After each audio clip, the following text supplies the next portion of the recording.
Before I was involved in this work, I was aware of people doing prison ministry. And I thought, man, that's so cool that they have that in them.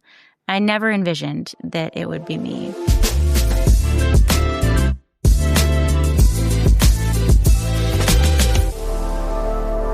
This is the Faithly Podcast. Kate Trammell, welcome to the Faithly Stories podcast. Thank you so much, Alicia. So great to be with you. Great to have you on. So you are a leader with Prison Fellowship. And before we get into what that is and what you do, I'd love to just start with your story. What first stirred your heart toward law and justice? Thank you. You know, in looking back over the years, I really think that my story is the same as so many of your listeners. It's not extravagant. It's not a fantastic testimony. It is a story of ordinary Christian life and faithfulness.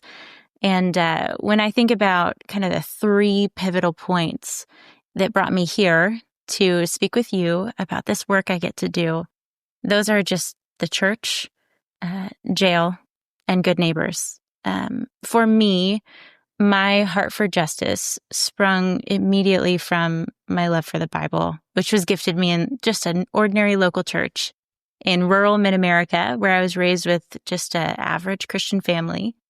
And as I pursued growth in Christ, I was always drawn towards stories of missionaries, change makers who were interested in the problems of the world and looking to solve them with means that was bigger than themselves.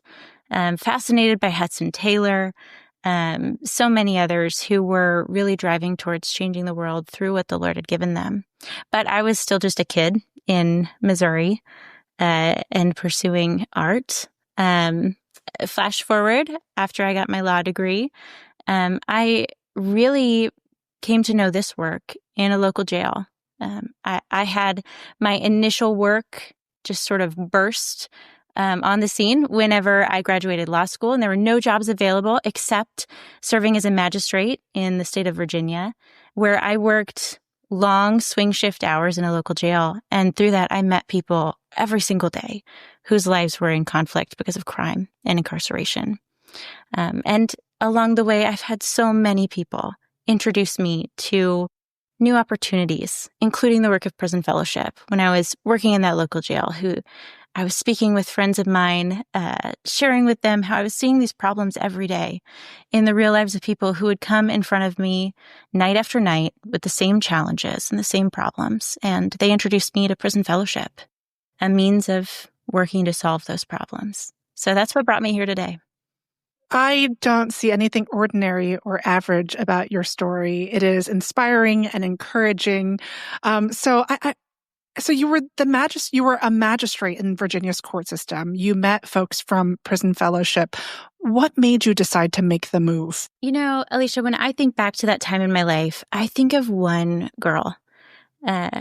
I met her around Thanksgiving in front of me on the other side of a pane of bulletproof glass in the magistrate's office.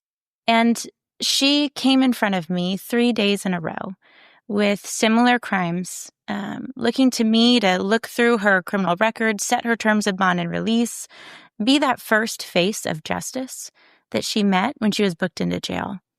And the reason I remember her so significantly out of all the people I interacted with is I saw her not just 3 days in a row, but I saw her deteriorate over those 3 days, coming back in front of me on drug-related charges, really suffering.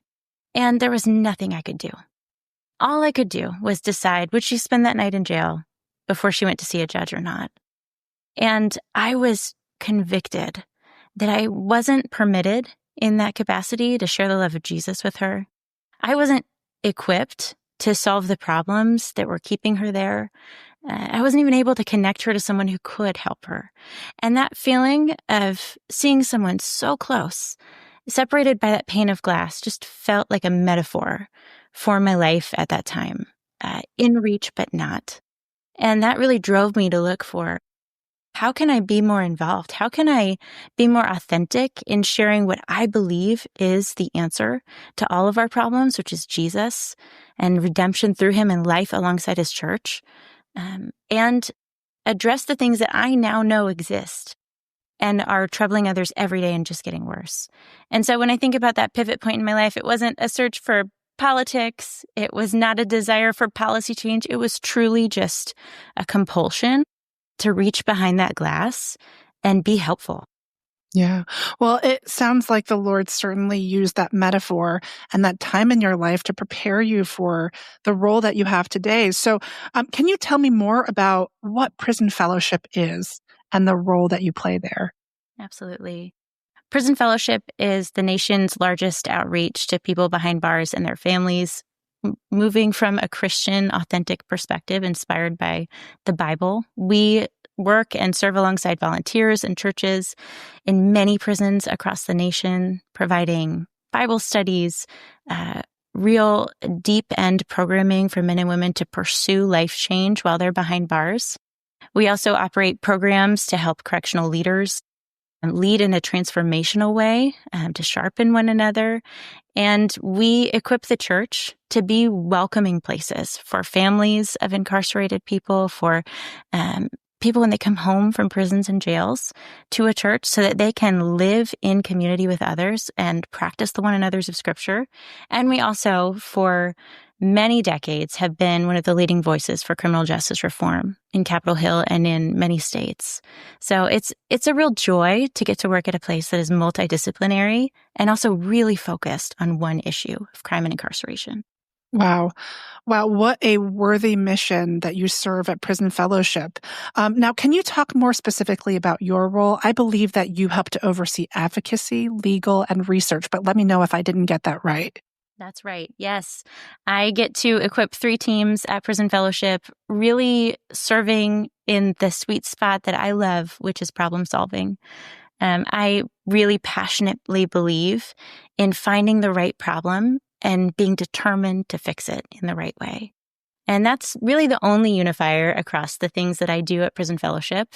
Our advocacy and public policy work serves to solve those problems in public policy and criminal justice so that we can love and serve people well as they're held accountable, really balancing a desire for justice and community safety with opportunity for change that we know the Bible never forecloses in our lives. In research, we love to evaluate our programs and offerings and know, are we doing this the best way? Are we serving in the best capacity that we are able to? And then in legal, we, as an internal team at Prison Fellowship, just help guide the ministry in how to address risk as we do this work in places that are risky. Yeah. Wow. So you've mentioned the word justice a couple of times, and Prison Fellowship often talks about justice that restores. Can you unpack what that means?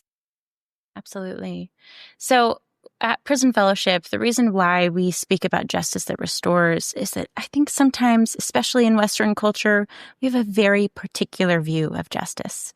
It is a pound of flesh. It is an eye for an eye. Sometimes it's throwing the book, right? But what the Bible instructs about justice is that accountability is dignifying and it serves a purpose.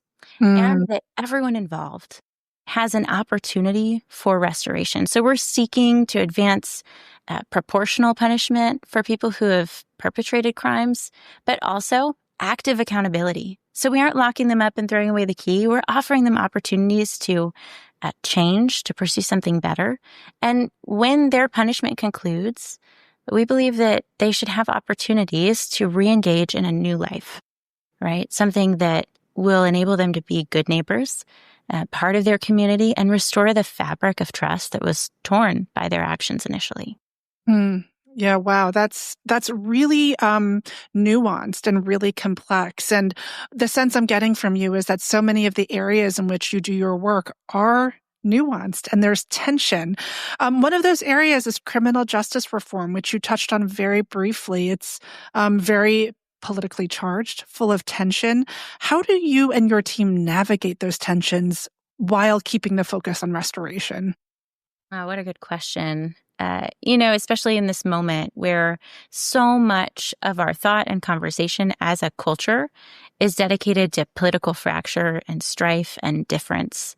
One of the things that I love about working at a ministry that has been at this for almost 50 years is that there's a long track record before me of working with lots of different cultural moments, lots of different leaders, and being very purposeful at Prison Fellowship, trying to serve as a help and an educator and a steady compass for what's next. So as we work in really policy issues that hit very close to home for everyone in our nation, everyone wants to live in safety.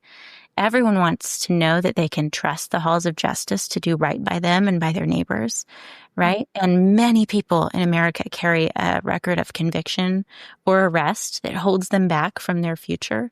Right? As we tackle those things, it's really helpful to me to know we can look before us over 50 years and see different climates in American culture and politics, and we can look ahead and trust the Lord to guide us towards that future. So good. Okay, so we mentioned that research is an important part of your role. Can you talk a little bit about the research, about the data or the evidence that shapes some of the conversations that you have on things like incarceration or reentry? Absolutely. The really most essential numbers that we have in depicting this and understanding what problem we're out to solve is about the volume of people who are incarcerated every day in America. We have several million people behind bars in jails, in prisons, and then on community corrections under the oversight of the government, serving their penalty for crime. We also know that represents many, many families who are impacted by incarceration, and that, more than 450,000 men and women who are currently behind bars will return home every year. They will have served their time. They will be looking to reintegrate in their communities.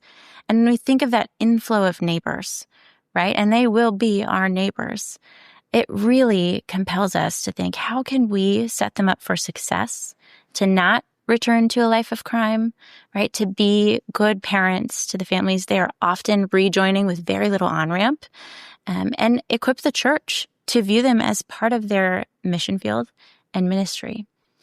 There's a lot of data gaps in the criminal justice system, and there are some real persistent reasons for that. But at the end of the day, what we see is that we have about 1 in 3 Americans who carry that criminal record with them in their day-to-day walk, whether they talk about it or not. Wow, 1 in 3. That is a staggering statistic. It really brings home what you said about, like, these are your neighbors, right? Yeah. Yeah, absolutely. And that is the shock statistic that so many people get. I remember sitting in law school and hearing, 1 in 3 law students will fail before their first year, and they have the dramatic look to your left, look to your right. Right? We can do that in our communities, in our culture every day, in our churches, and say, the people around us are carrying burdens that we can't see, histories that we don't know, and we should be intentional about carrying those burdens with them and so fulfill the law of Christ, right? That's what Scripture says. Yeah, that's so good. We touched upon this moment that feels very politically fractured.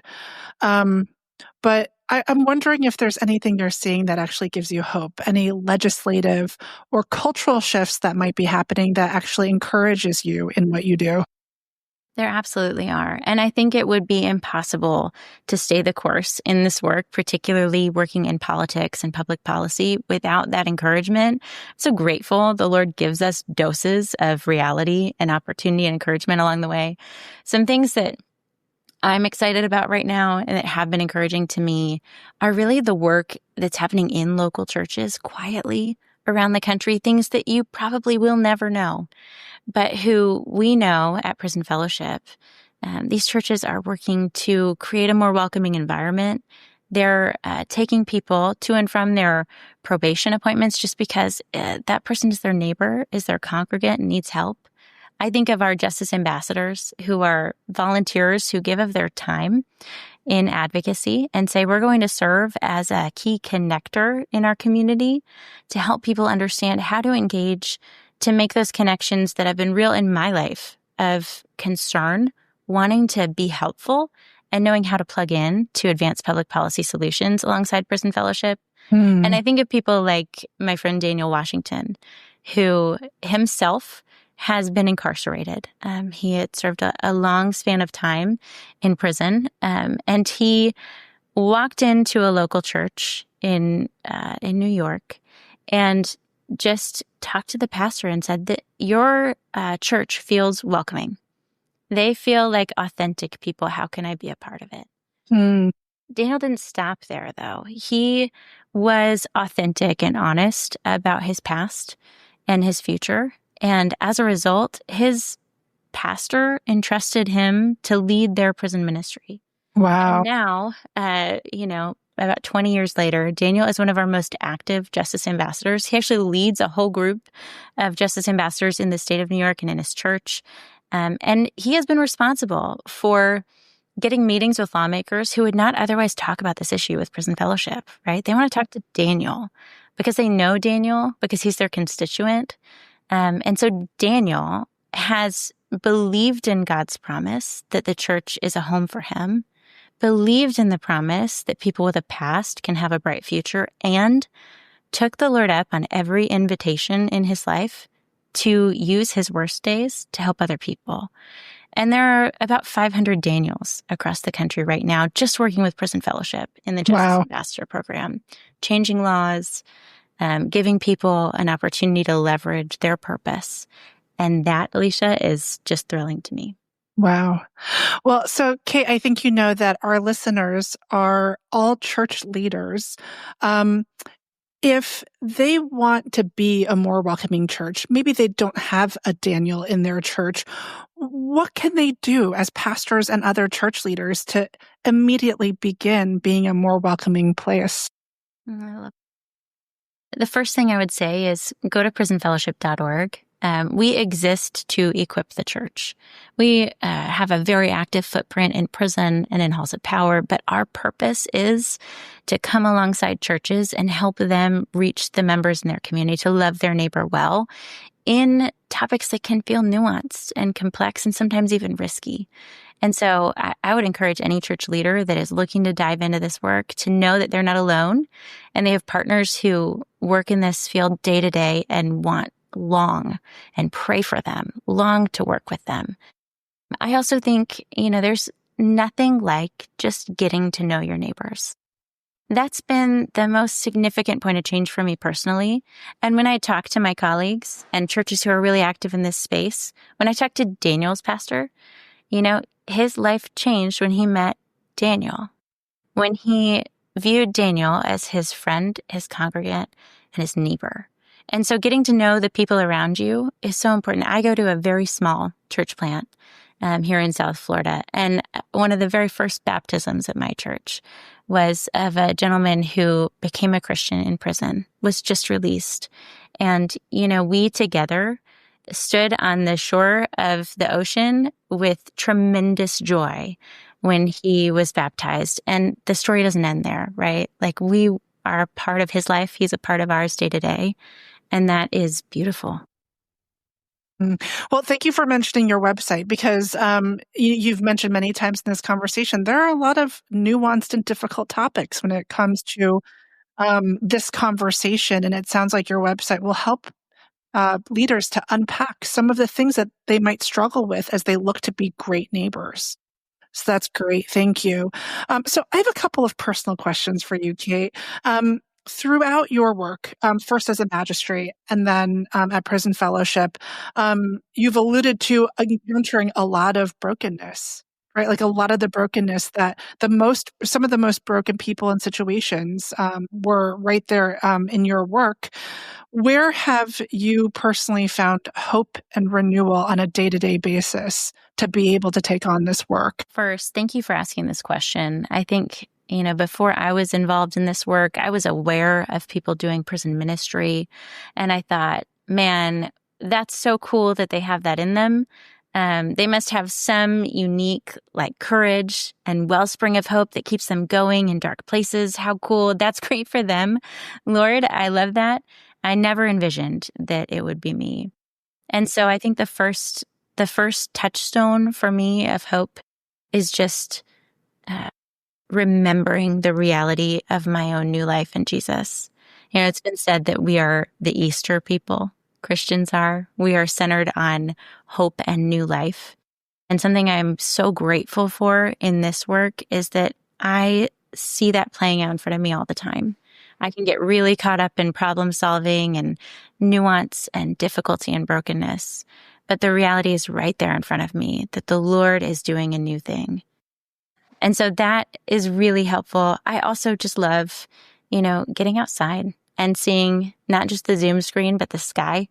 Not just the political coverage that I track day to day or new cases that come across my desk, right? But really getting in touch with what the Lord has created. Yeah. I love that. And I also love to serve in my local church in a way that's very different. I like to make meals for people. I like to help out in kids ministry, and being able to have those places where you're not a decision maker or a problem solver, you're just an extra set of hands has been really life-giving for me. Well, and you haven't yet mentioned that your work with Prison Fellowship is not your only work. You are a wife and a mother. So could you talk a little bit about how you balance all of that, the weight of all of this advocacy work, as well as serving your church, as well as serving your family? I think there's no perfect answer, and it has been really seasonal for me, if I'm honest.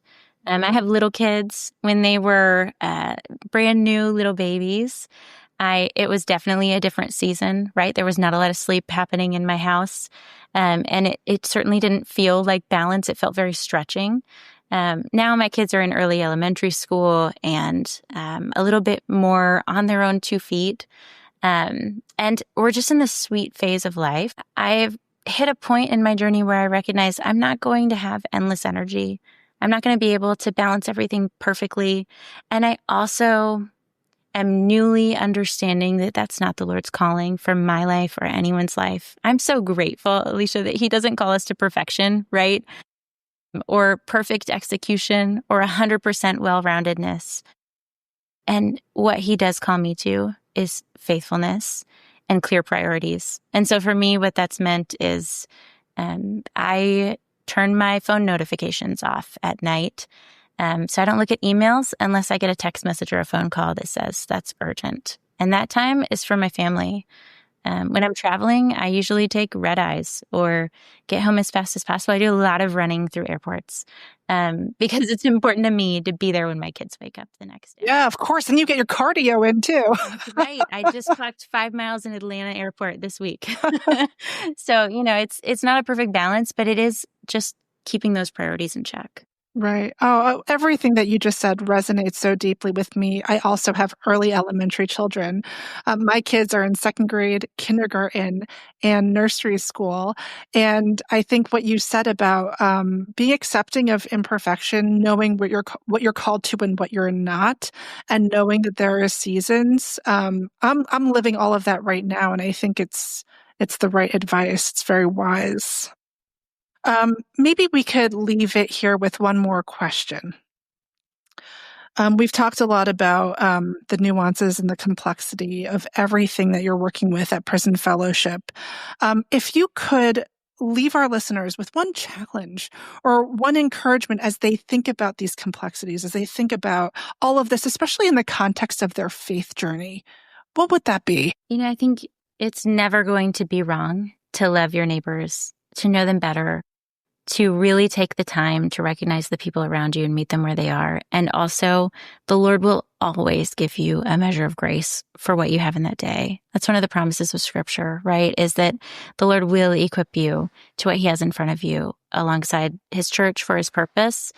I think that's the main thing in the work that I do, is not forgetting who your neighbors are, not forgetting that 1 in 3 Americans has this record of arrest and conviction. Many, many families around you are carrying the shame, the embarrassment, the confusion of having a family member in prison. What does that look like for them, and the particular needs that they have as a result of that? And I would encourage people to look for ways to serve. At Prison Fellowship, we really want to make this easy and simple for people, knowing that it can be complex and nuanced, as you said. So right now, through November 21st, Prison Fellowship is actively looking for partners in churches to serve families who have incarcerated loved ones through our Angel Tree Christmas project. People can go online to prisonfellowship.org, check out our Angel Tree program. It is the very first banner that pops up. They can look if that's a way that their church can serve. There's also lots of opportunity and need to donate to support that cause and help families not just experience Christmas, but also experience the love of Christ through their local church. And I just love that program. And it's ongoing right now. It's a perfect time to engage. That's great. Thank you so much, Kate. This has been a very thought-provoking and I think much-needed conversation. You all are doing great work, and I'm really encouraged by it. And thanks so much for having me. It was so great to talk with you today.